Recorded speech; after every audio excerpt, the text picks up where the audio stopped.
Hello and welcome to the show. You are watching The Nth Degree. I'm your host, Tracy Timm. I am all kinds of out of it right now, you guys. I landed 3 days ago from being out of the country for 3 days, and we just spent probably the last 40 minutes figuring out some kind of NASA level technology to get our guest in today. So I am just so excited because while I was away, I was actually traveling with my mom. We were so fortunate. We got to go to Iceland and to Ireland, and we spent about 10 days abroad.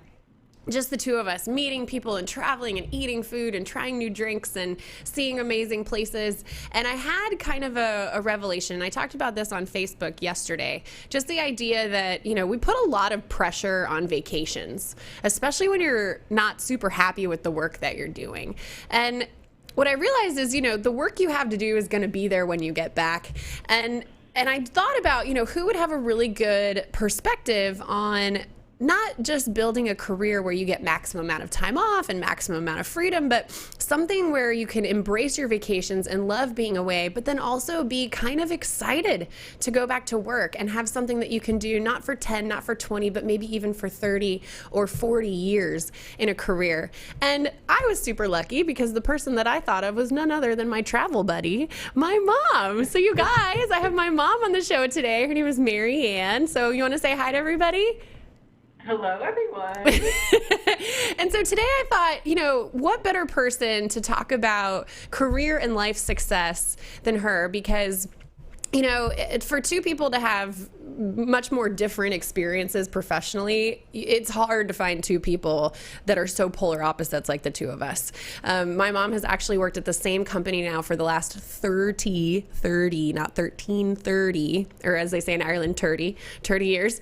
And, and she's been there and actually found something that she loved to do over time and kept it fresh and kept it interesting and found new ways to progress in her career while staying in the same industry in the same company. And that's something that I think people our age really admire and probably struggle to figure out how that's even possible given all of the choices that we have and how much we bounce around in our careers now and how hard it is to find that thing early in our careers too. So Mom, I'm just so excited to have you and to feature, a person I admire so much. And so I was hoping that you could just kind of start with your background and tell everybody how you got to where you are and then exactly the type of work that you're doing now. Yep, absolutely. I'm pretty excited to be here. It's surreal. Yay! Yeah. So in terms of my background, I always loved math. And so in grade school and high school. So when I went off to college, I thought, I want to be in accounting because, right, it's numbers. And then I quickly failed my accounting class and figured, no, that's not it. And so in the College of Business, it's a requirement to do what they called Introduction to Data Processing. So I took that class and I fell in love because, as it turns out, it's the logic that I love about math, not the actual numbers. So IT industry was it for me. So I switched my major and got the degree and just kind of fell into it that way. And it was really kind of lucky. We moved down to Dallas, and I got my first job at a banking software company, which I loved. And then I moved to American Airlines, and Sabre is the group that I'm in now. We spun off from AA, and I've been essentially AA Sabre for 30 years, doing IT work, which I really love, and I really feel fortunate that I found it early, and I still enjoy it. Yeah. I just, like I said, it almost feels foreign to me when you talk about I've got this cool new thing I'm working on, and you go to the same place with the same people every day. It's beyond maybe what my personality is like, but I also think it's kind of beyond what our generation has decided maybe career success looks like. It's no longer like stability is the measure of success. It's something else. So I'm curious, and we talked about this a little bit to, prepare, but I'm curious, how did you determine what success meant to you? And how have you kind of, used that same barometer or yardstick over the last 30 years? So in IT, we work on projects. And to me, success wasn't about, being promoted or managing people or that kind of thing. It was more about being respected by my coworkers as somebody who could really contribute and deliver and be a valuable member of the team. Because we were always on teams, we do a lot of teamwork. So that's really what's meant for me. How am I successful? It's because people want me on their team. They know I can deliver a project, and we enjoy working with each other.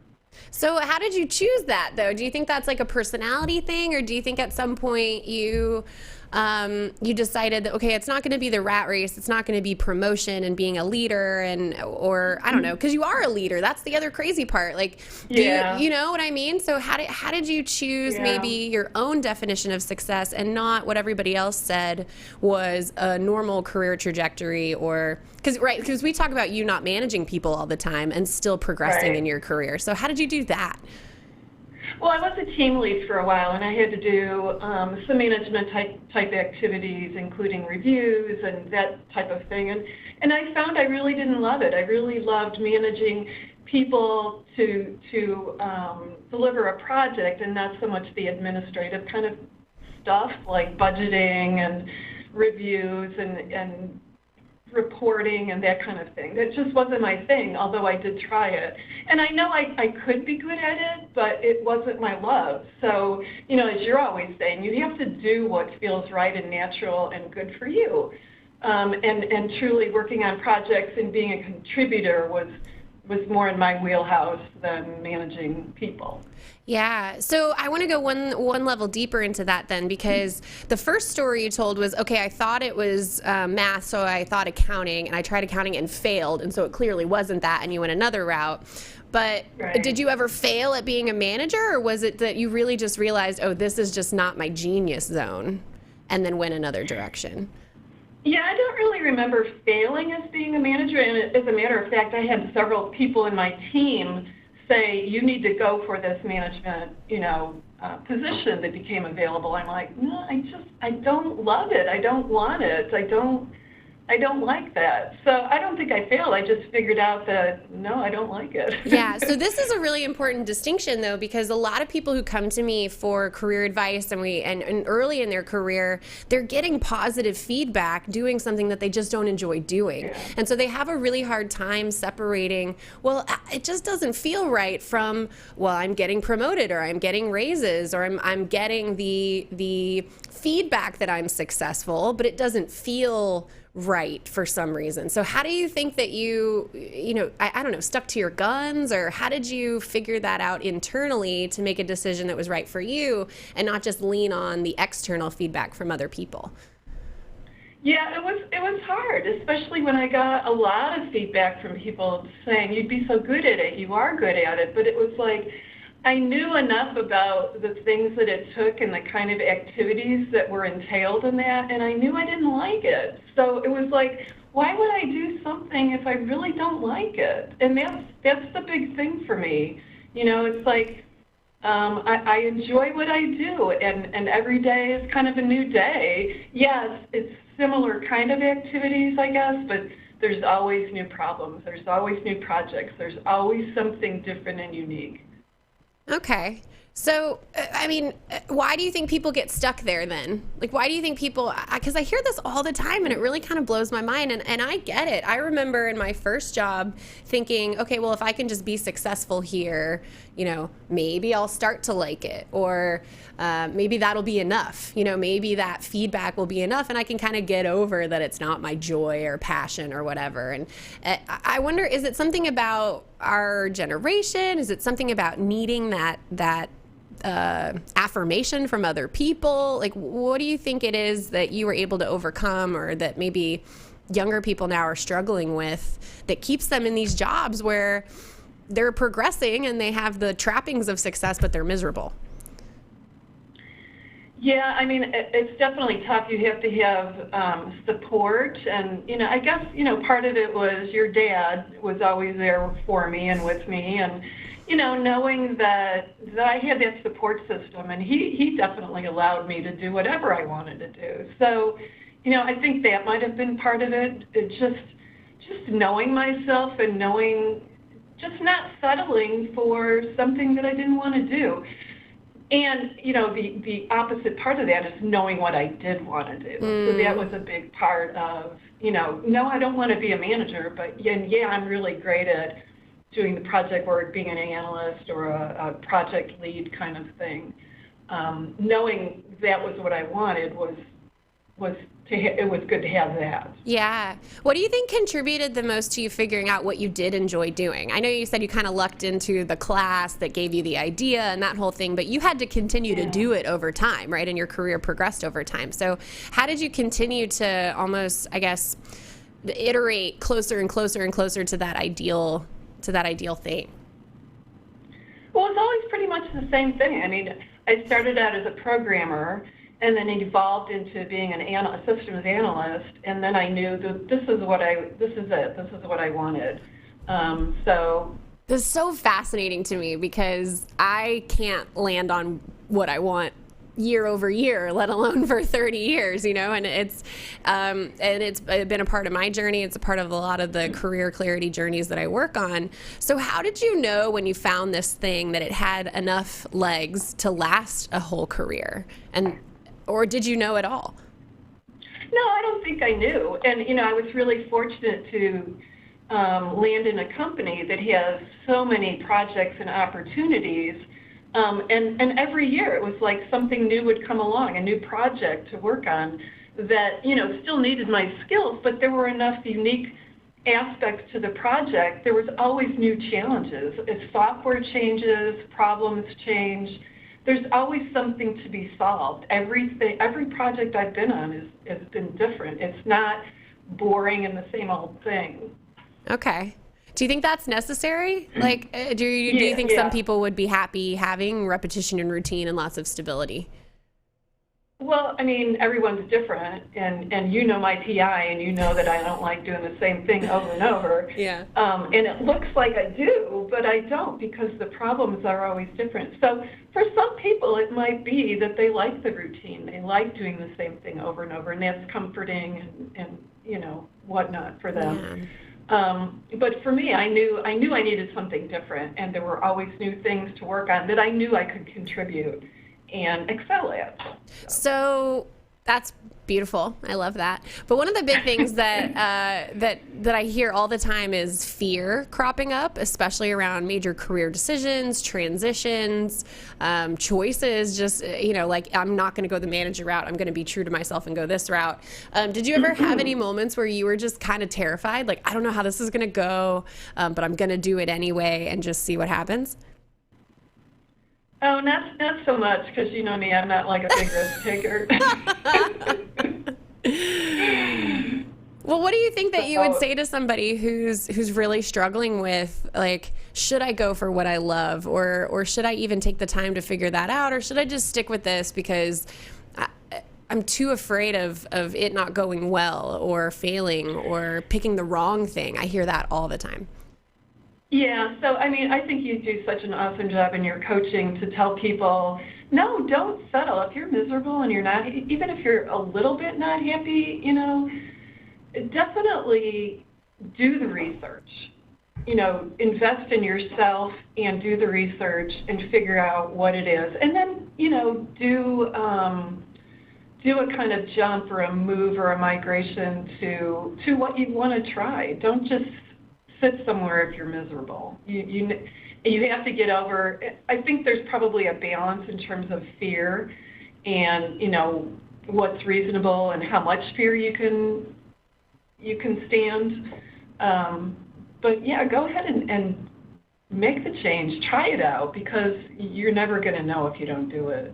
I think that that's something that you've done actually really well, that maybe you don't see as risky, but you've never just stalled or allowed yourself to be stuck. You've continued to try new things. So you said you tried accounting, it didn't work out, but you didn't get so hung up on the fact that it didn't work out that you thought you were a failure or you had to try it again or whatever, right? You just pivoted.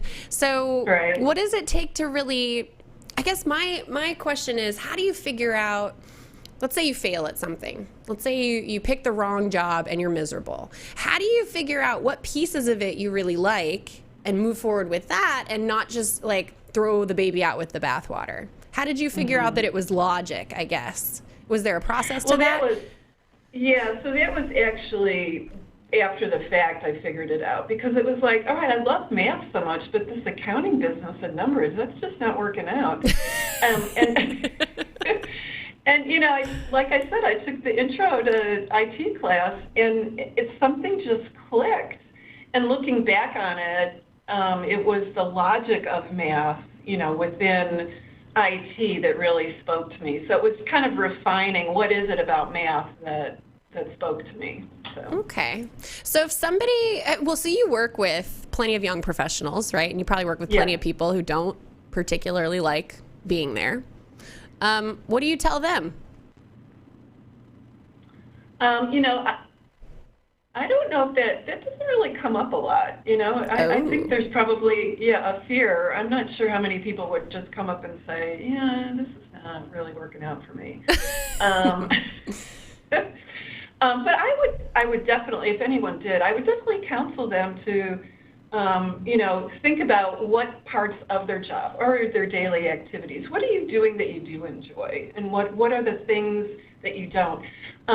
There are definitely times in my job where I was miserable. I was doing this repetitious kind of thing for a few years, and it was like it was interesting to try and figure out, okay, what aspects of my daily routine is it that I really can't stand, or if I could change anything or everything about this, what would it be? You know, if I could make a little magic wand fix this issue, what would it be? Yeah. And you think that sort of, I don't know, what would you call that, thought experiment, like really highlighted some things for you? Or did it also take taking action on those ideas to figure out if you were right? No, it absolutely helped. It helped me identify what aspects am I really hating and what am I missing, and then what do I need to get back to? Because there was a part, I don't know, I want to say 5-ish years ago or so, I was the lead of a team, and I wasn't doing project work. And once I figured out, it's the project work that I'm really missing, that I really need to get back into, then I was happy again. You know, I went to my manager and I said, hey, listen, you know, if there's some way you can get me back into project work, I really need to do that, because I know I can excel and be so much more of a contributing employee and make a difference. And it worked out. So. Oh my gosh, music to my ears. So because this is something I tell people all the time. I'm like, listen, you reaching out and asking for more of what you love does not make you look like you're not a team player, or you don't want to be there, or you don't want to work hard.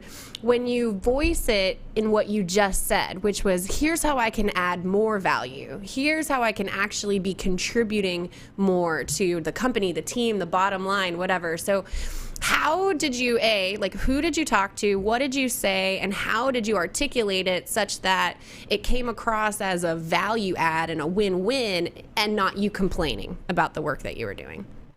Right. Well, it was exactly that. So it was James, I think, who was my manager at the time, or the director. Yeah. We have to tag him in this. He'll love it. Yeah, so he was the director. Jason was my direct manager, and I went to, I think, probably one or both of them and said, you know, I've been doing this for a while. I'm really getting burned out. I originally got in this position because I was helping out the previous manager. And so if there's any way that I can get back into project work, which is my true love and what I know I excel at, you know, please keep me in mind for any future projects that come up.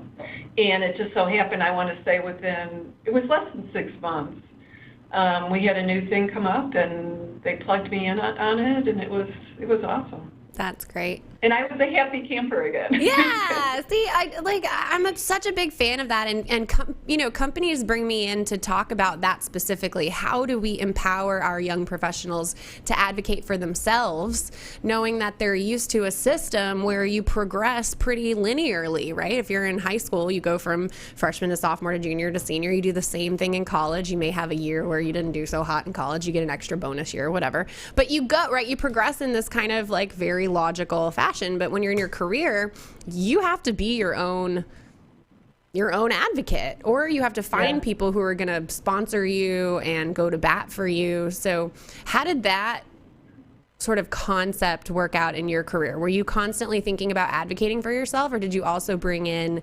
people who, a network you could leverage, or people who had your back, or bosses who were always going to, speak up for you? What did that look like?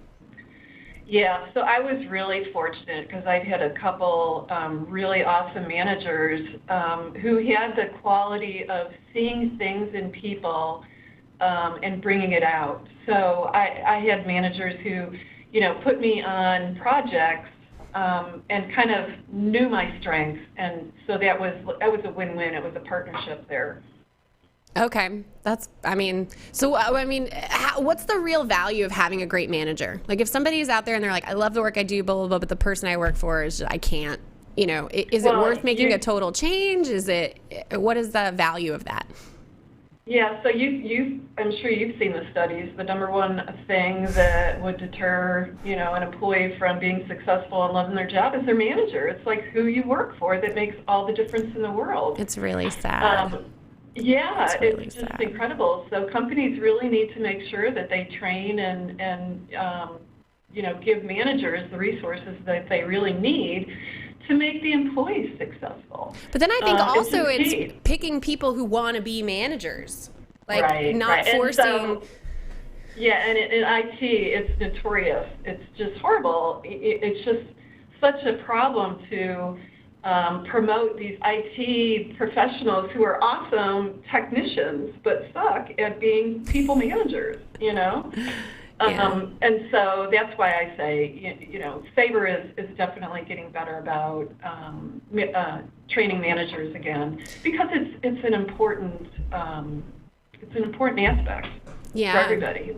Oh my gosh, yeah. So I want to go a little deeper into that idea, because I think that people get stuck on like manager or insert, random career progression title as being the only way to be successful, right? Like I have to be a senior leader. I have to be C-suite. I have to own this business. I have to manage X number of people. Like, how did you decide for yourself what career success looked like? And how would you advise somebody who's just starting out in their career to do it? And this goes back to, what you preach about core values. You have to determine what's important to you to help you define how you're going to feel successful. And so if it's a title, if it's money, if it's, number of people that you manage, and that's important to you, then that's great. For me, that wasn't it. It was respect of my colleagues that really resonated more with me. So you just have to figure out what's important to you. So how do you separate, though, what's important to you intrinsically and what has become important to you because it's what other people care about?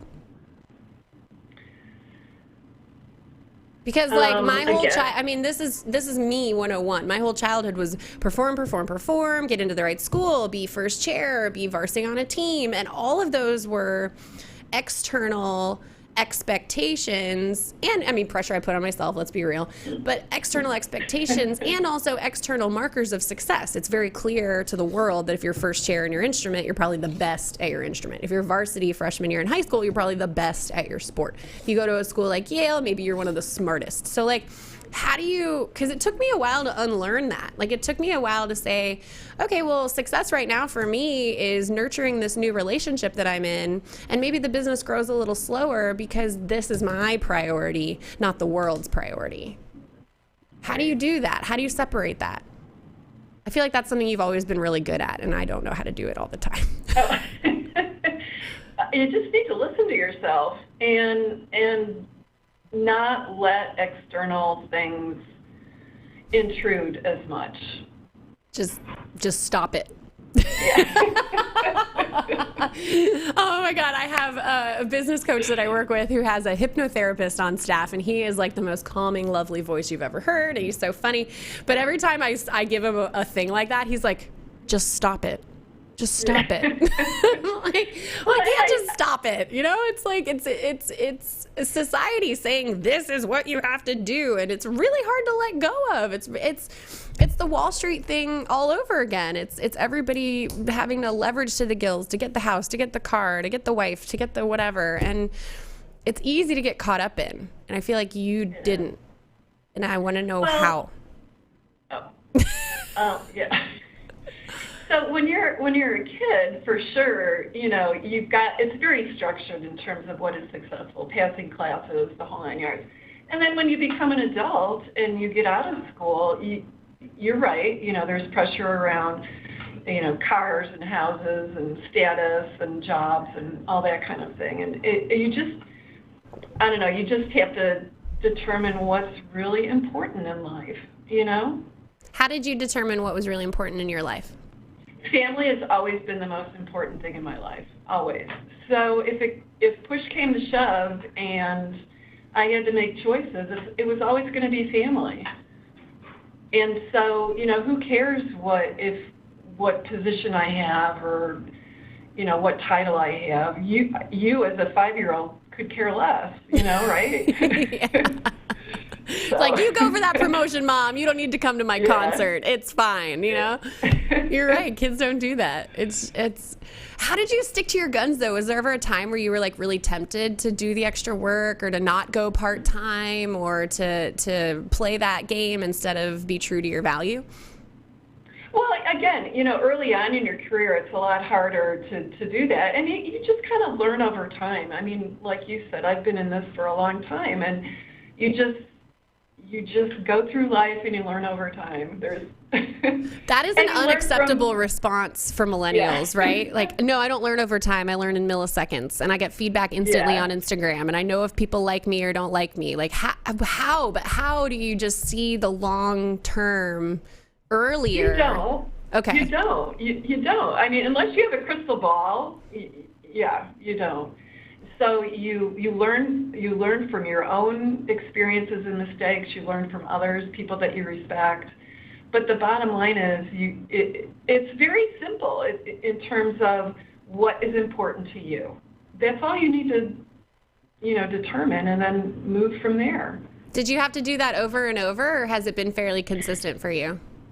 No, things evolve and change. You know, before we had you, life was a certain way. Then you came along, and I mean, you definitely have everything to pivot. Changed. No, I mean, you're always evaluating as your life changes, for sure. Okay, so if you had to go back all the way to the beginning, and we haven't talked about really any times where you failed, because apparently you didn't, and you're amazing. But if you had to go all the way back to the beginning and like start your career over in what you understand the world to be today, what would you tell somebody who's, I don't know, 5, maybe 10 years into their career and they're just not having it? I don't see it. I don't see the forest for the trees. I don't see the thing I love. I don't know for sure if I'm in the right place.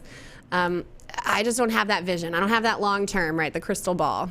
If you had to start it all over again, what would you tell that person? Well, those are kind of like two different questions. If I had to start all over again? Yeah, so if you had to do it over again, would you change anything? But if you're advising somebody who's just getting started now, what would you tell them?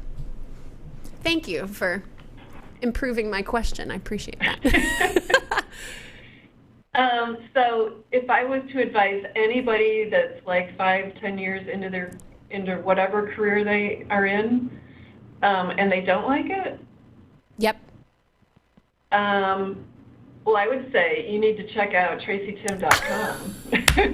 Oh my God. I didn't pay her, guys, I swear. Nth Degree Academy.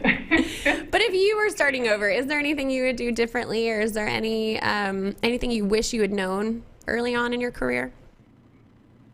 No, I mean, I think you do your best. You get your education, you know, try different things.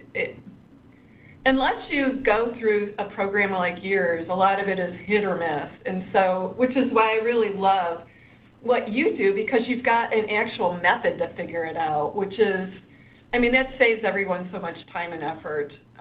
So I would say I truly would. If someone was miserable, I would definitely hook them up with you, because I think that you're a big help for people. Thanks, Mom. I appreciate that. Yeah, of course. You're so sweet. Well, you have been nothing short of the reason that I've gotten to where I am in every aspect of that sentence, especially when I was starting business, because it was just me, and I'm not a planner, and I didn't have a business background, and I don't know my way around a spreadsheet like you do, and it's just been a real joy and a blessing to have you helping me along the way, even though, like I said, you can't find two people who have totally different backgrounds like the two of us, and for some reason it works out well. So last question. If you're giving a young professional advice that you're working with on determining their own career and life success, what would you tell them? I would say definitely think about what's important to you and go after it. I love that. Stay true to yourself. Don't let other people derail you. I think, realizing that success is a personal definition is something that I have to continually work on and tell myself, but it's changed the game for me completely. And I think that everybody that I've worked with who's had incredible success stories have come to me and said, you didn't help me learn anything new about myself. You helped me finally own what I loved and do it and do more of it. And that's just been a real revelation. And it's fun because I got to watch you do it your whole career. So thank you so much for being here. I'm so happy. I'm so happy. This is a happy moment. And I just appreciate you putting yourself out there and doing something that I know you're not comfortable doing. But really, I think sharing your story and the perspective that you have and the trajectory that you have and looking back on career and how things have changed and progressed over time is really valuable to people. So thank you for sharing your story. Oh, you're most welcome. And thank you for having me on here. It's just been really fun. Yay! Absolutely. Well, of course, you have been watching the Nth Degree TV. This is my mom. She's lovely. I'm Tracy Timm, your host. If you want more information about career clarity, about career strategy, if you feel stuck and you want to feel unstoppable again, shameless plug, you are watching my show, go to tracytimm.com to learn more about our proven career clarity and career strategy process called the Nth Degree, which are the 5 steps to proven to take your career from stuck to unstoppable. Thank you so much for watching. We will have some more goodies for you in the notes of this show coming up soon, but I'm just so thankful that I get to do what I do and that I have the people in my life that I do. And so I wish you all the best, and I will see you on the next episode of the Nth Degree TV.